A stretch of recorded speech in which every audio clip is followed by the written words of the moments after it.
Assalamualaikum warahmatullahi taala wabarakatuh. Minggu ini kita belajar terkait dengan garis lurus ya. Oke. Garis lurus yang akan kita pelajari nanti yaitu terkait dengan Kartesian koordinat. Nanti kita lihat bagaimana sistem Kartesian koordinat ya. Kemudian kita akan juga mempelajari tentang formula jarak maupun menggambarkan persamaan dua variabel. Selain itu, dari garis lurus dan persamaan linear kita akan melihat nanti bagaimana slope dari sebuah garis lurus dan variasi yang menjelaskan garis lurus itu sendiri seperti intercept, kemudian titik slope-nya dan persamaan umumnya. Yang terakhir nanti kita akan terapkan di dalam ilmu ekonomi, misalnya dalam penggunaan biaya, model biaya linear, penyusutan maupun hukum permintaan maupun hukum penawaran. Nah, kita lihat Cartesian Coordinate System. Cartesian Coordinate System adalah merupakan titik-titik yang disusun berpasangan dari bilangan nyata. Itu disebut sebagai Cartesian Coordinate System. Ya, secara umum ini sudah pernah kita lihat ya, sudah pernah kita tahu ya. Ini hanya sedikit kita mereview saja. Susunan atau pasangan titik A disimbol sebagai XY, di mana X disebut sebagai abscissa seperti ini ya. Atau disebut koordinat X dan Y disebut sebagai ordinat atau koordinat Y. Nah, perlu kita ingat dulu sering kita sebut sebagai sumbu X dan Y gitu ya, ataupun sering juga kita buat aksis ya, aksis E dan Y gitu. Ini sama aja, prinsipnya sama ya. Nah, istilahnya kita bisa dari sekarang menggunakan koordinat aja pun boleh ya. Jadi setiap titik kita harus tuliskan seperti ini. A titik dari X dan Y. X itu mewakili horizontal dan Y-nya mewakili vertikal.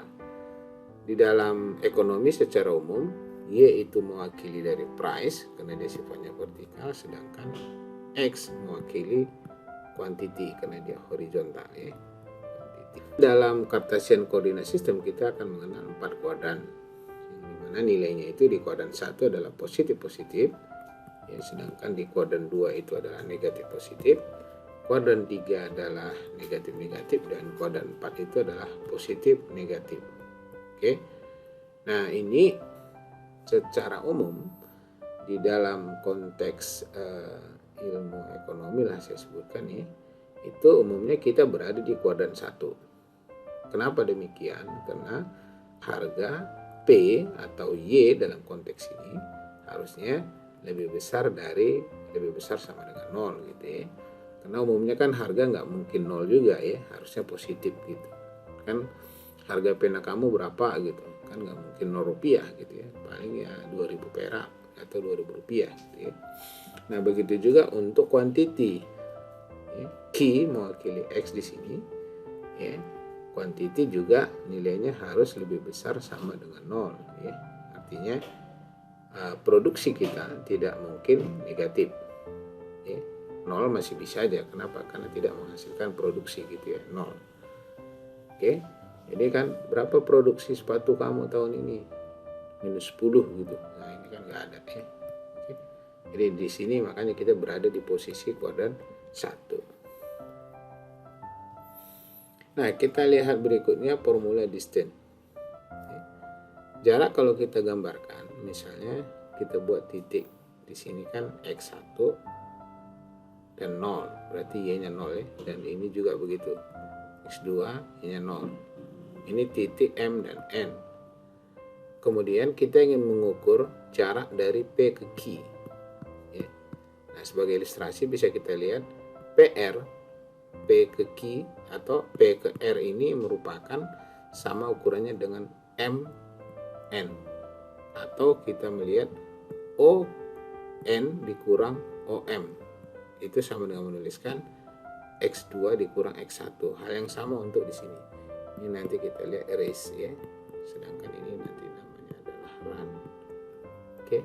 Nah, jadi untuk RQ kalau kita identikkan dengan PR, RQ itu adalah Y2 dikurang Y.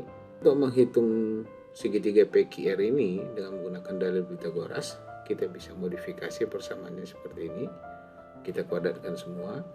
Kemudian PQ itu disebut sebagai distance, jarak dari P ke Q. Jadi jarak dari P ke Q itu formulanya adalah ini. Oke. Nah, kemudian untuk menghilangkan kuadratnya itu kita akarkan persamaan yang ada di sebelah kanannya sehingga akan terbentuk seperti ini. Inilah formula jarak yang akan kita gunakan seterusnya. Oke, kita lihat contoh kasus. Temukanlah jarak antar dua titik A dan B seperti ini. Abcisa, nah ini tadi koordinat X ya. Dari titik A adalah 7 dan jaraknya dari titik B adalah 10. Berarti ini udah diketahui ya, distance-nya udah diketahui jaraknya. Temukanlah ordinat X. Temukanlah ordinat dari titik A. Nah, itu akan kita cari. Oke, pertama kita jawab dulu nomor 1. Nah, sama kalau kita lihat, nah untuk memahami bisa kita cari titik A ini, kita samakan dulu dengan pola penulisannya tadi gitu ya. X1 Y1, sedangkan titik B kan ini polanya gitu ya. Kemudian kita substitusikan nilainya ke dalam formula. Setelah kita substitusikan ya tinggal kita hitung. Berarti hasilnya kita peroleh distance-nya adalah 13 ya untuk nomor 1. Oke. Distance-nya adalah 13. Gimana dengan nomor 2? Kita mencari temukanlah ordinat dari titik A. Nah, jadi tadi kita sekali lagi kita udah tahu jaraknya adalah 10 PQ-nya. Nah, kemudian kita buat lagi perumpamaan titik P adalah 7Y, Y yang akan kita cari ya. Ini perumpamannya lagi ya. Kemudian Q1 ini sudah diketahui yang mewakili yang mewakili X2 Y2. Nah, kalau sudah begini tinggal kita masukkan lagi angkanya sebenarnya. Nah, tapi di sini PQ-nya sudah diketahui distance-nya 10. Nah, untuk ini kita sederhanakan, kita kalikan dengan minus 1 supaya masuk positif ya. Kemudian kita kalikan 2 dengan 2 ya, untuk menyederhanakan sebenarnya ya. Karena kemarin harus kita ingat setiap bilangan konstanta yang kita kalikan dengan bilangan yang sama kedua sisinya maka menghasilkan solusi yang sama. Setelah kita ketemu persamaannya seperti ini baru kita faktorkan untuk menyederhanakan sehingga kita peroleh ordinat titik P antara 6 dan minus 10 seperti ini. Cara menggambar kurva untuk persamaan linear ya. Pertama, menggambar kurva dalam Cartesian koordinat atau grafik dari suatu persamaan yang melibatkan dua variabel, misalnya X dan Y, maka semua disusun pada titik ordinat XY. Contoh kasus seperti ini misalnya. Nah, berarti kalau kita gambarkan intervalnya X lebih besar sama dengan minus 1 dan X kecil dari sama dengan 6, kita akan peroleh titik-titik seperti ini. Artinya kita bisa gambarkan contoh misalnya minus 1 pada saat X minus 1 di sini ya, maka kita bisa peroleh Y-nya sama dengan 6. Berarti gambarnya di bawah nih. Oke, kita cek lagi pada saat X sama dengan 2, maka kita akan peroleh Y-nya jadi 0. Berarti di mana dia? D, pada titik D ini kan, yaitu 2, 0. Gimana kalau misalnya X-nya 4? Nah, berarti X-nya 4 di titik ini ya. Berarti F-nya dapat 44 seperti ini ya, dan seterusnya. Oke. Nah, titik-titik ini selanjutnya kita gambarkan. Kita tarik garis lurus ya. Kita tarik satu garis yang menghubungkan antara titik A, B, C, D, F, G, H gitu ya. Nah, itu akan membentuk garis lurus. Tentu untuk pas persisnya maka bisa gunakan kertas yang berukuran. Aksis dari koordinat X ini kan kelipatannya 1 ya. Oke, 1 2, 3, 4. Nah, Y juga gitu, 1, 2, dan seterusnya gitu ya. Nah, seharusnya dalam Cartesian koordinat nggak mesti harus sama ya. Bisa di bawah itu misalnya kita buat 2, 4, 6 gitu ya. Misalnya kelipatan 2 gitu ya. Nah, dan ini horizontal misalnya. Kalau vertikalnya bisa juga 1, 2 gitu. Jadi nggak harus sama ya. Nggak harus sama.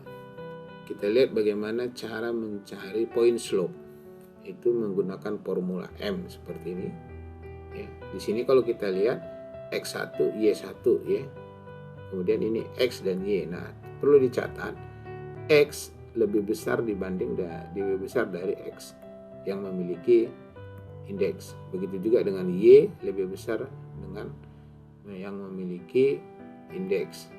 Ya, jadi Y polos ini lebih besar dibanding. Karena misalnya gini, ini kalau kita tarik garis ini misalnya 5 gitu ya. Tentu kan kalau kita mengacu kepada angka ini ya pasti lebih besar dari 5 ya. Misalnya 7 atau 8 gitu ya. Jadi ini lebih besar dibanding ini gitu.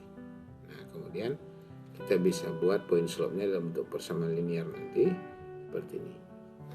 Ya. Jadi untuk menghitung M sebenarnya kita harus menghitung antara Y2 dikurang Y1 bagi dengan X2 dikurang X1. Nah, ini M yang kita sebut sebagai slope atau titik slope. Sebagai contoh atau kasus-kasus lain variasi di dalam persamaan linear di dalam topik garis lurus, kita misalnya asumsikan di dalam formula point slope memiliki titik koordinat masing-masing adalah XY dan OB, maka bentuk persamaannya dapat dituliskan menjadi ini. Nah, ini yang disebut sebagai slope intercept. Slope intercept itu yang mana? Sebenarnya ini, ya, 0B. Jadi jumlah B pada titik aksis Y yang dipotong oleh garis disebut sebagai intercept Y. Nah, berarti dia di sini. Contoh biaya gitu ya. Ini sebagai total biaya C, ini adalah biaya variabel ya. Sedangkan ini adalah biaya tetap gitu ya. Jadi ini konteksnya nanti kita buat ke ekonomi. Bagaimana kalau misalnya M sama dengan 0? Pada saat M sama dengan 0, maka tentu M-nya 0, maka Y sama dengan B. Nah, tinggal berarti pasti bentuk kurvanya itu adalah horizontal, kan gitu ya. Nah, kemudian kita cek. Jika nilai dari konstanta B sama dengan 0, maka Y-nya juga 0. Sehingga titik persamaan persis berada pada aksis Y, maksudnya di titik ini. Oke. Nah, kemudian kalau kita lihat jika B lebih besar dari 0, maka kurvanya seperti ini di gambar 1 ya. Dan jika ditentukan B lebih kecil dari 0, maka kurvanya terlihat seperti pada gambar 2. Oke, jadi ini sebenarnya variasi-variasi yang kemungkinan terjadi pada garis lurus. Nah, kita coba hitung yang sebenarnya apakah ada perbedaan antara titik. Kalau kita ukur antara titik H dengan titik C atau G dengan E atau F dengan B itu apakah sama atau beda gitu. Itu sebenarnya sama ya, karena diukur dari slope-nya tadi. Slope-nya ini adalah 2, yaitu ini. Berarti setiap titik antara H dengan titik E itu 2 juga jaraknya. G ke D juga sama, C ke A juga sama, begitu juga D ke C sama. Ya, sebagai contoh kasus kita lihat bahwa kita harus ketahui bahwa rise 2 kali terhadap run. Run ini maksudnya yang ini ya, rise-nya yang ini. Oke. Pada titik G dan E misalnya, titik G kan 56. Nih ya, G56 itu yang run ya, sedangkan rise-nya itu adalah QR. QR itu antara titik E. Nih, kita cari M-nya. Nah, M-nya kita masukkan ke formula ini.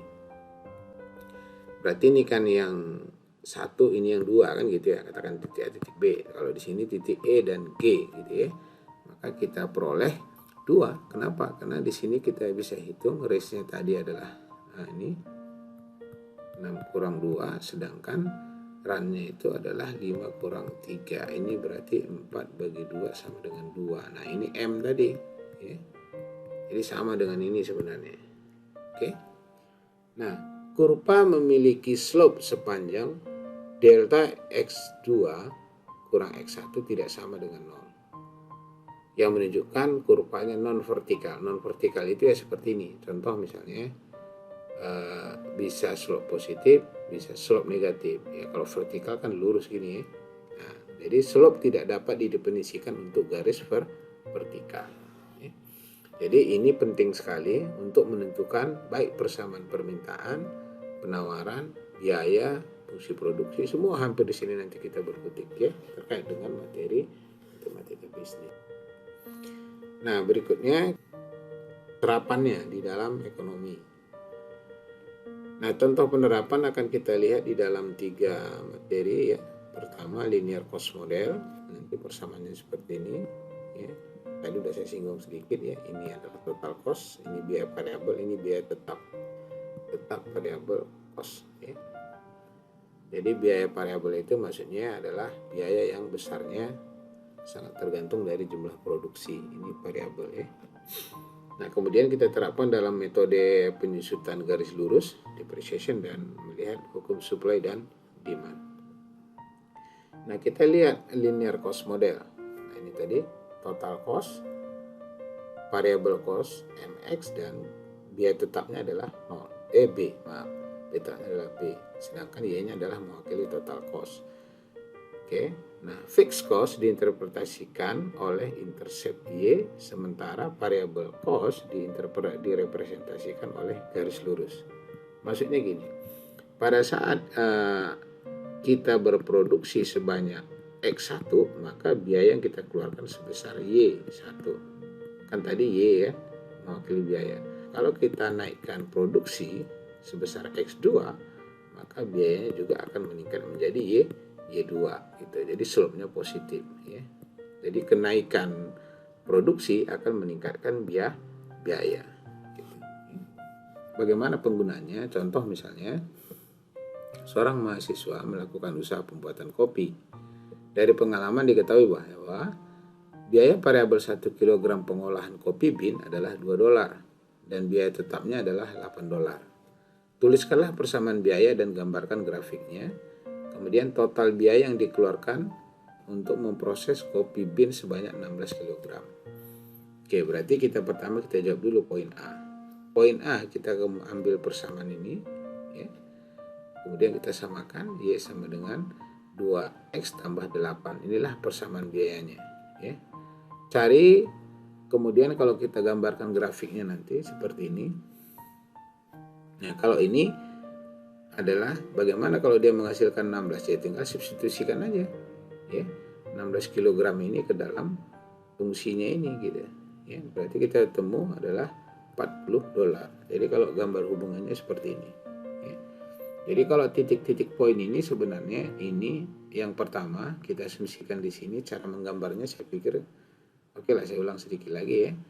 Pada saat X sama dengan 0, X sama dengan 0 ya, X sama dengan 0, maka Y-nya sama dengan 8 ya, ini kan. Nah, sama aja kayak tadi. Ini dia 0, 8, 1 titik. Sebaliknya pada saat Y sama dengan 0, berarti X-nya berapa? Minus 4. Nah, ini dia. Nah, pada saat X sama dengan 16, maka Y-nya berapa? 40. Nah, di sini. Berarti kalau kita tulis ini 16,40 gitu ya. Oke. Jadi ingat, harus horizontalnya dulu ya, horizontal dulu, baru di sini vertikal ya. Nah, sekarang kita terapkan lagi contoh linear cost model ini. Misalnya biaya penggilingan untuk setiap 10 kg adalah Rp350 dan biaya penggilingan untuk 20 kg adalah Rp600. Tentukanlah hubungan antara total cost untuk menghasilkan X beras dan gambarkan kurvanya. Nah, untuk kasus ini kita cari dan tentukan dahulu titik slope dari kedua titik, yaitu titiknya tadi nih ya. Tinggal kita tulis aja nih ya, 10, 350 gitu ya. Titik pertama ini, titik B ini, titik kedua. Kita cari poin slope-nya, kita dapat adalah 25. Jadi M-nya udah ketemu. Kemudian kita gunakan lagi formula poin slope tadi dengan menuliskan seperti ini. Ini tadi formulanya ya. Nah, kalau udah ketemu ini berarti harganya tinggal kita substitusikan. M-nya 25, Y1-nya itu adalah 350 dan X1-nya adalah 10. Kita substitusikan, maka kita ketemu persamaan hubungannya seperti ini. Artinya setiap X naik satu-satuan, nah kan begitu ya. Maka biaya akan meningkat sebesar 25 gitu. Contoh misalnya kalau kita buat X-nya 2 di sini, maka biaya yang kita keluarkan adalah 150. Kalau dia 4, nah terus dan seterusnya gitu ya. Nah, ini jadi slope-nya positif. Jadi garis lurus ini sebenarnya menggambarkan biaya variabel. Oke. Sekarang kita lihat untuk di penyusutan. Tiap kita melakukan produksi ataupun melakukan aktivitas kegiatan produksi, maka kita umumnya membutuhkan alat. Ya. Alat itu secara gradual atau secara bertahap dia akan mengalami menyusut dari tahun ke tahun, ya. Kita kenal istilahnya dengan depreciation, ya. Seperti ini. Jadi kita bisa hitung berapa sih penyusutannya setiap tahun gitu. Formulanya seperti ini, yaitu DP penyusutan per tahun itu initial value, nilai awal kita beli, kemudian scrap value-nya itu nilai akhirnya berapa kita asumsikan, dan masa umurnya, lifetime in dalam tahun.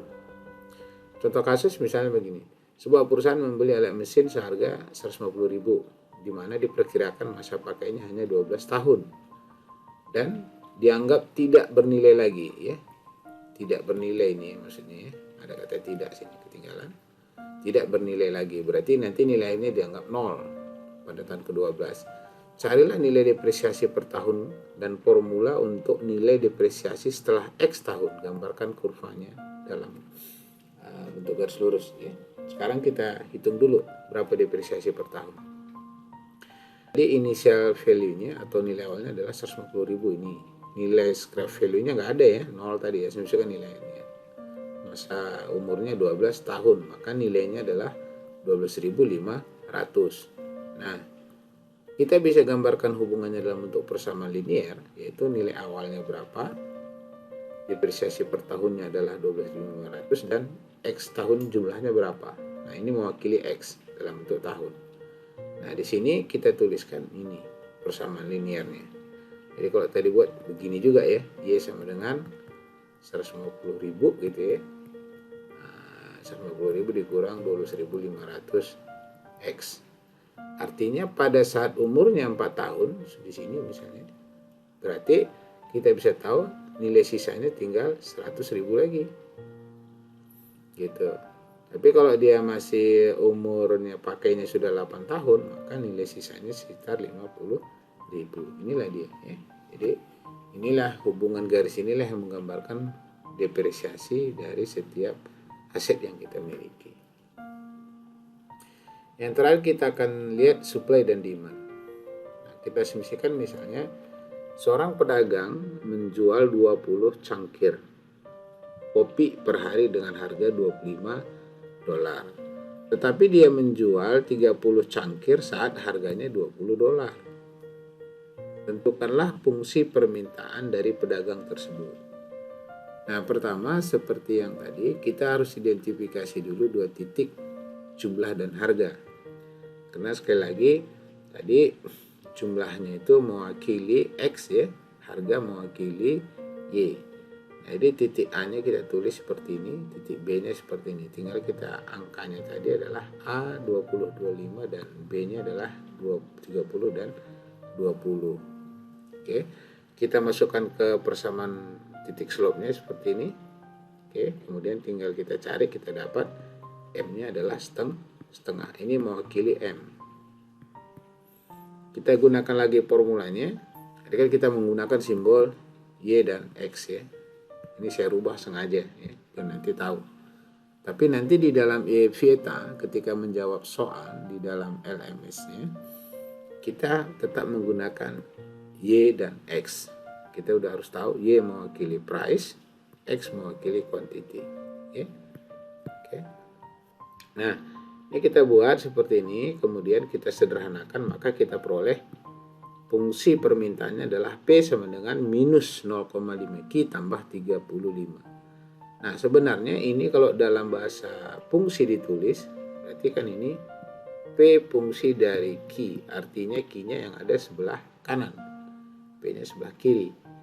Nah, bisa kita modifikasi dalam bentuk begini. Q fungsi dari P, artinya P yang mempengaruhi jumlah.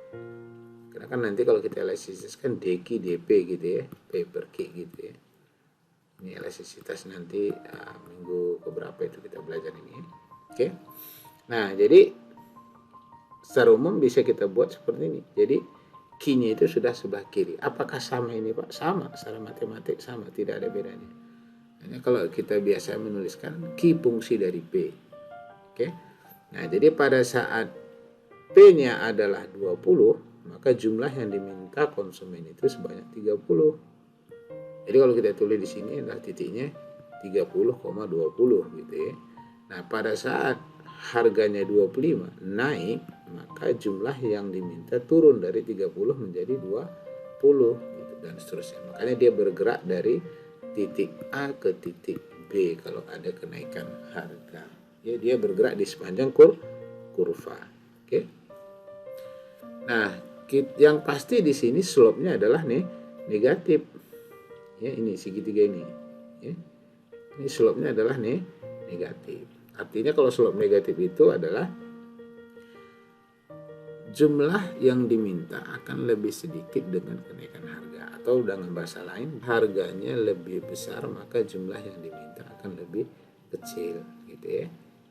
Contoh suplai kita lihat, seorang pedagang menawarkan produknya sebanyak 20 cangkir kopi per hari dengan harga $5 dan meningkatkan jumlah yang ditawarkan menjadi 24 cangkir dari 20 ke 24 ya, pada saat harganya menjadi 13. Tentukanlah fungsi penawaran dari pedagang tersebut. Ingat, fungsi penawaran pasti slope-nya positif. Jadi kalau secara umum di ekonomi itu kita tulis Q sama dengan misalnya A min B P. Nah, B-nya itu menunjukkan slope. Contoh ya, sedangkan kalau di supply Q sama dengan A tambah BP. Nah, slope ini menunjukkan plus BP ini menunjukkan slope positif. Tapi ya kita ikuti dulu aturan matematik ini aja ya. Oke. Nah, untuk menjawab ini kita identifikasi dulu dua titik jumlah dan harga, yaitu seperti ini. Kita samakan ya. Kemudian kita peroleh titik A-nya itu adalah 20 dan 5 dan titik B-nya adalah 24 dan 13. Kita gunakan lagi formula slope tadi. Kita dapat M-nya menjadi 2. Ini M ya. Kita substitusikan ke formulanya ini.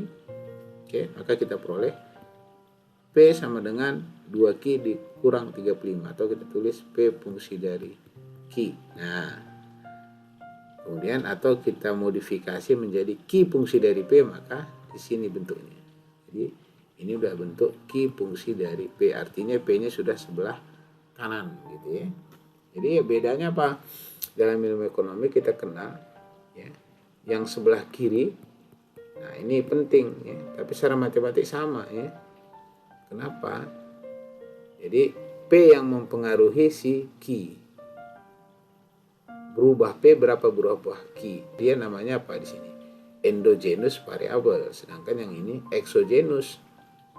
Nah, bayangkan kalau misalnya di pertanian, padi misalnya. Produksi padi kan dipengaruhi oleh hujan kan? Benar nggak? Ini contoh kasus ya. Atau padi mempengaruhi hujan gitu. Jadi hujan ini yang akan mempengaruhi produksi padi, bukan hujan fungsi dari padi, bukan ya. Artinya padi yang mempengaruhi hujan, enggak. Jadi secara matematik kenal, tapi secara konsep nanti peletakan antara endogenis exogenis adalah substansi dalam ilmu ekonomi. Jadi harus hati-hati ya. Mana variabel sebelah kanan, mana variabel sebelah kiri. Kalau dalam matematik sih sama saja ya. Oke. Baik, meskipun demikian saya ingatkan dalam menjawab soal di dalam LMS nanti Learning Management Systemnya harus tetap kita gunakan simbolnya Y sama dengan X saja ya. Karena kalau dibuat simbolnya jadi P dan Q di dalam sistem nanti terlalu banyak, kita harus buat jawaban yang mewakili, jadi ribet. Jadi cukup nanti pakai Y dan X. Oke. Simbolnya tetap menggunakan Y dan X. Y mewakili price, X mewakili quantity. Demikian. Mudah-mudahan bermanfaat. Ya. Saya tutup dengan wabillahi taufiq wal hidayah. Wassalamualaikum warahmatullahi taala wabarakatuh.